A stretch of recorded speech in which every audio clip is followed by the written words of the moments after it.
যেখানে সূর্য মাথার মাত্র 1 মাইল উপরে, তার তাপে মাটি গলে যাচ্ছে, কোটি কোটি মানুষ ঘামে ভিজে ভয় কাঁপছে।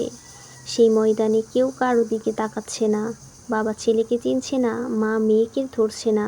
প্রতিটি মানুষ শুধু নিজের হিসেবের ভয়ে দিশেহারা। লক্ষ লক্ষ বছরের অপেক্ষার পর আজ সেই মহাবিচারের দিন এসে গেছে। আর ঠিক এই ময়দানে একজন মানুষ দাঁড়িয়ে আছে, যার হাতে কোনো আমলনামা নেই, ডান হাতে নেই, বাম হাতে নেই, পেছন থেকেও আসেনি। সে হতবিহ্বল হয়ে চারিদিকে তাকাচ্ছে। তার পাশের মানুষটি আমলনামা পেয়েছে।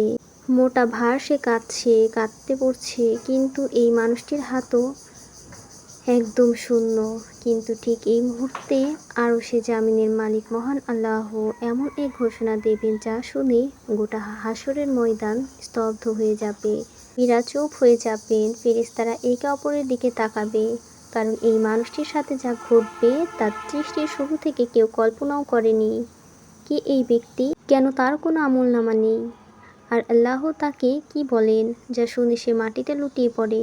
জানতে হলে হৃদয়ের সবটুকু আবেগ নিয়ে শেষ পর্যন্ত পড়ুন। আমাদের এই দুনিয়ার জীবনটা কত ছোট, মাত্র 60, 70 বা 80 বছর। এই অল্প সময়ে আমরা কত কিছু করি, কত হিসাব রাখি। দোকানের খাতায় প্রতিটি টাকা লিখে রাখি, ব্যাংকের স্টেটমেন্ট প্রিন্ট করে সংরক্ষণ করি। কিন্তু আমল, নামাজ পড়লাম কিনা মনে নেই, কাউকে কষ্ট দিলাম কিনা মনে নেই, একটা মিথ্যা বললাম কিনা মনে নেই। মনে নেই, অথচ আল্লাহ ফেরেশতারা দল লিখে রাখছেন প্রতিটি মুহূর্ত, প্রতিটি কথা, প্রতিটি নিঃশ্বাস পর্যন্ত। এই গল্পটি কোনো রূপকথা নয়, এটি হাদিস ও কোরআনের আয়াতের আলোকে বর্ণিত একটি বাস্তব ঘটনার চিত্র, যা কিয়ামতের দিন ঘটবে। আর এটি আমার, আপনার, আমাদের যে কারো গল্প হতে পারে। তাই শুনুন, দুনিয়ার কোলাহল ভুলে রুহের গভীর থেকে অনুভব করি সেই মুহূর্তটি, যেদিন প্রতিটি মানুষের আসল পরিচয় প্রকাশ পাবে। সেই মানুষটির নাম ছিল ইউনুস। দুনিয়াতে সে ছিল একজন সাধারণ মানুষ। বিশেষ কোনো আমল নেই, বিশেষ কোনো দানশীল নেই। সে নামাজ পড়ত কিন্তু অনিয়মিত, রোজা রাখত কিন্তু কখনো কখনো ভেঙে ফেলত। সে মিথ্যাও বলেছে, জীবনের রাগের মাথায় কাউকে কষ্ট দিয়েছে, ছোটোখাটো পাপে জড়িয়েছে। কিন্তু একটা জিনিস সে সারা জীবন করে গেছে, যার কথা সে নিজেও গুরুত্ব দেয়নি। সে কখনো কাউকে অপমান করেনি, কখনো কারো গীবত করে তাকে কাঁদায়নি। তার মুখ থেকে কখনো এমন কথা বের হয়নি যা কারো বুক চিরে দেয়। হাসরের ময়দানে দাঁড়িয়ে সে কখন দেখলো তার হাতে কোনো আমলনামা নেই, তখন তার বুকের ভেতরটা ভেঙে পড়ল। সে ভাবলো, হয়তো আমার আমলনামা হারিয়ে গেছে। সে আশেপাশে খুঁজলো না, কোথাও নেই। তখন তার মনে পড়তে লাগলো দুনিয়ার প্রতিটি পাপের কথা, সেই মিথ্যা কথাটা, সেই নামাজটা সেটা পড়েনি, সেই রমজানের দিনটা, সেদিন মিথ্যা ওজন দেখিয়ে রোজা ভেঙেছিল। একটার পর একটা স্মৃতি তার চোখের সামনে ভাসতে লাগলো। সে ভাবলো, আমার আমল তো একটুও ভালো ছিল না, আমলনামা না পাওয়াই হয়তো আমার শাস্তির শুরু। তার পাশের মানুষটি তখন তার আমলনামা পড়ছে আর কাঁদছে, সেই হাসছে, হাত দিচ্ছে, কিন্তু ইউনুস শুধু দাঁড়িয়ে আছে ফাঁকা হাতে। একটা সময় সে মাথা নিচু করে ফেললো। সে ভাবলো, এখন হয়তো আমাকে সরাসরি জাহান্নামে পাঠানো হবে। তার পা কাঁপতে শুরু করলো। জাহান্নামের কথা ভাবলো, সেই আগুনের কথা ভাবলো। সে মনে মনে বলতে লাগলো, হে আল্লাহ, একটু দয়া করুন। আমি জানি আমি পাপ করেছি, কিন্তু আমি তো আপনাকে ভালোবাসতাম, আমি তো আপনার কথা মনে রেখেছিলাম সব সময় না হলেও। যখন হঠাৎ আসমান থেকে একটি ঘোষণা এলো, পুরো হাসরের ময়দান স্তব্ধ হয়ে গেল। সেই আওয়াজ বলল, ইউনুস এগিয়ে এসো। সে থরথর করে কাঁপতে কাঁপতে সামনে এলেন। তার পা যেন মাটিতে আটকে যাচ্ছে, তখন হৃদয় যেন বুক চিরে বের হয়ে আসছে। সে এগিয়ে এলো, একা ভয়ে, লজ্জায়, সম্পূর্ণ অসহায় হয়ে। আল্লাহ তাকে বললেন, হে ইউনুস, তোমার আমলনামা কোথায়? সে কাঁপতে কাঁপতে বলল, হে রব, আমি জানি না, আমাকে দেয়া হয়নি। আল্লাহ বললেন, তোমাকে দেওয়া হয়নি কারণ তোমার আমলনামায় এমন কিছু আছে যা তুমি নিজেও জানো না। ইউনুস মাথা তুলতে পারছিল না। সে ভাবছিল, এটা হয়তো আরও শাস্তির শুরু। হয়তো তার পাপের তালিকা এত যে আমলনামা দেওয়ার প্রয়োজন নেই, সরাসরি শাস্তি দেওয়া হবে। কিন্তু তারপর আল্লাহ যা বললেন তা গোটা হাসরের ময়দান স্তব্ধ হয়ে গেল।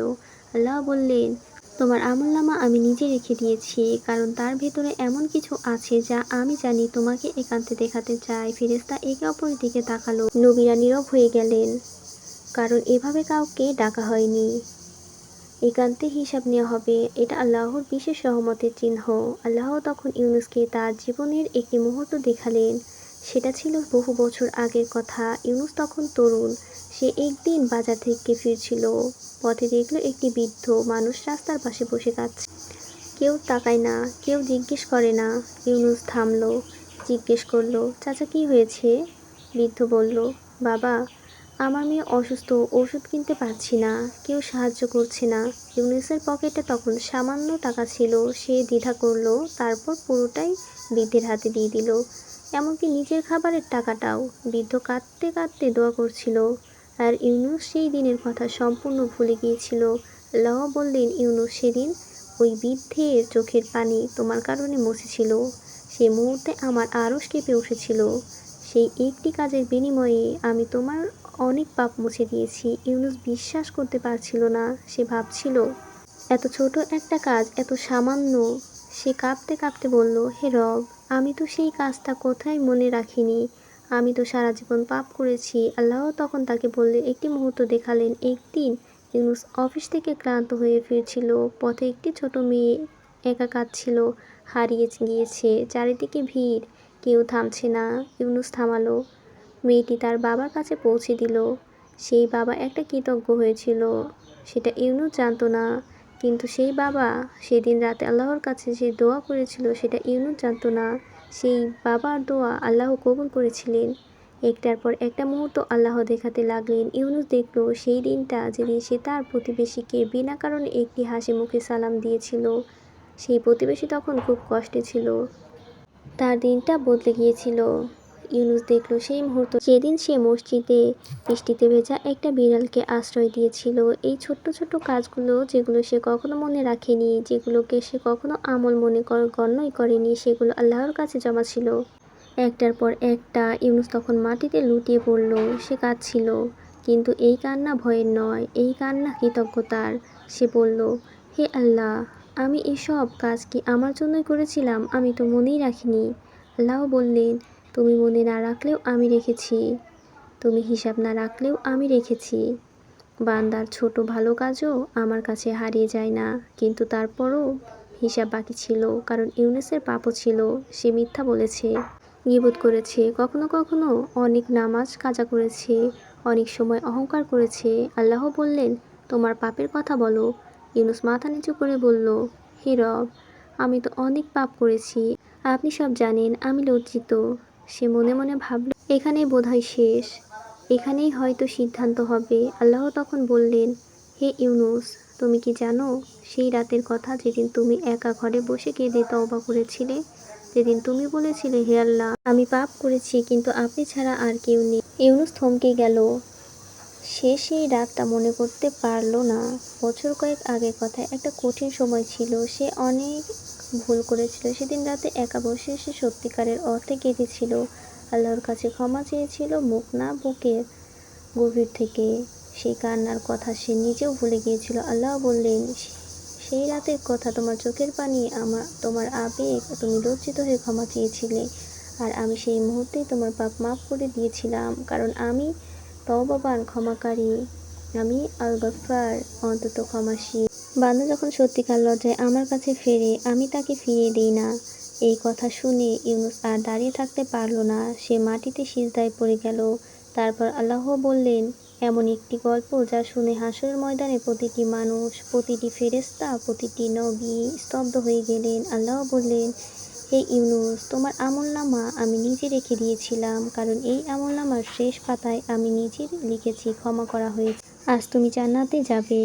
ইউনুস বিশ্বাস করতে পারল না। সে কাঁদতে কাঁদতে মাথা তুলে ওপরের দিকে তাকিয়ে বলল, হে আল্লাহ, আপনি কি আমার সাথে উপহাস করছেন? আমি তো পাপী ছিলাম, আমার তো বিশ্বাস হচ্ছে না।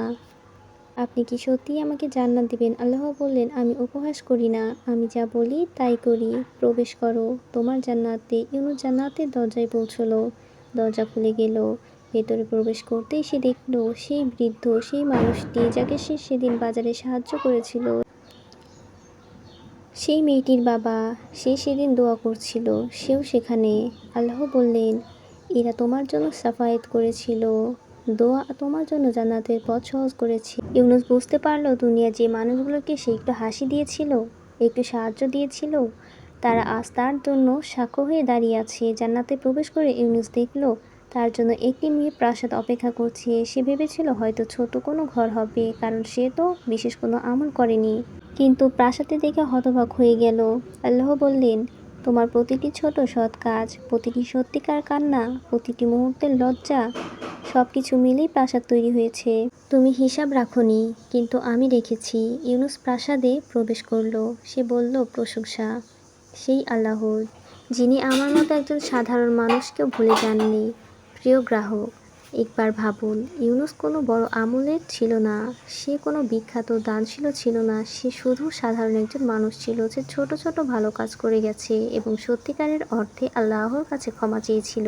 আর সেটুকুই যথেষ্ট ছিল আল্লাহর কাছে। তাহলে আপনি আর আমি যারা প্রতিদিন ছোট ছোট ভালো কাজ করার সুযোগ পাচ্ছি, আমরা কি সেই সুযোগগুলো নিচ্ছি নাকি ভাবছি এত ছোট কাজে কি হবে? আল্লাহর কাছে কোনো ভালো কাজ ছোট নয়।